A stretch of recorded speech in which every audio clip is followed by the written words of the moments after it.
శ్రీ గురుభ్యో నమ. ఓం నమో భగవతే వాసుదేవాయ. భగవద్గీత 18వ అధ్యాయం మోక్ష సన్యాస యోగం నుండి ఈవేళ మనం 39వ శ్లోకాన్ని పరిశీలన చేసుకుందాం. యదగ్రే చానుబంధే చ సుఖం మోహనమాత్మనః నిద్రాలస్య ప్రమాదోత్తం తత్తామసముదాకృతం. భగవానులు చెబుతూ ఉన్నారు, నిద్ర, సోమరితనము, ప్రమత్తత అనువానిని వలన పుట్టినదై ఏ సుఖము ఆరంభమందును అంతమందును అనుభవించని మీదటను తనకు మోహమును అనగా అజ్ఞానమును భ్రమను కలుగజేయుచున్నదో అది తామస సుఖమని చెప్పబడినది. అతి నిద్ర, సోమరితనము, బద్ధకం, ప్రమత్తత అనువాని వలన కలుగునది తామస సుఖం. ఇది ఆరంభమున మధ్యమునను అంతమునను కూడా జీవునకు మోహమును అనగా అజ్ఞానమును భ్రమను కలుగజేయునది అగుటచి అత్యంత నికృష్టమైనది.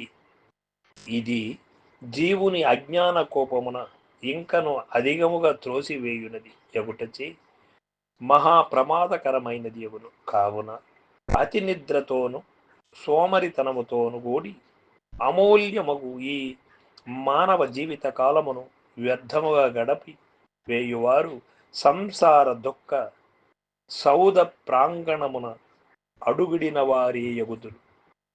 జనన మరణ పరంపరారూపమగు ఈ సంసారమునకు కేతువైన అజ్ఞాన రూప బీజము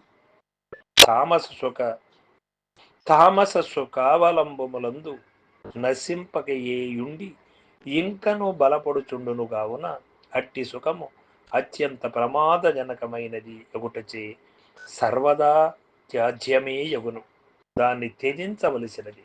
ఈ తామసిక లక్షణములు కలిగి ఉన్నవాడు ఎన్నటికి నిజమైనటువంటి సుఖమును పొందలేడు.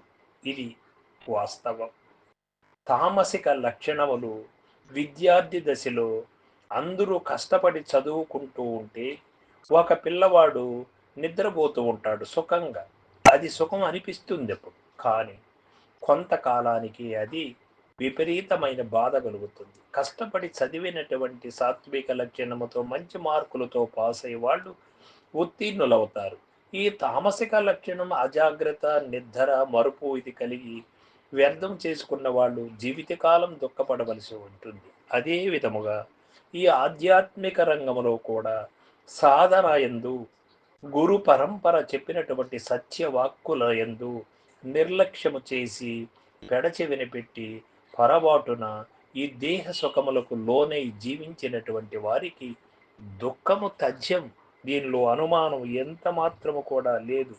కాబట్టి భగవానుని ఈ సద్బోధలను గ్రహించి ముముక్షువులెట్టి తామసిక రాజసిక సుఖముల రెండింటిని విడిచివేసి సాత్విక సుఖమునే అవలంబించి శ్రేయము నొందవలెను అని ఇక్కడ మనకు భగవానుడు తెలియచేస్తూ ఉన్నాడు.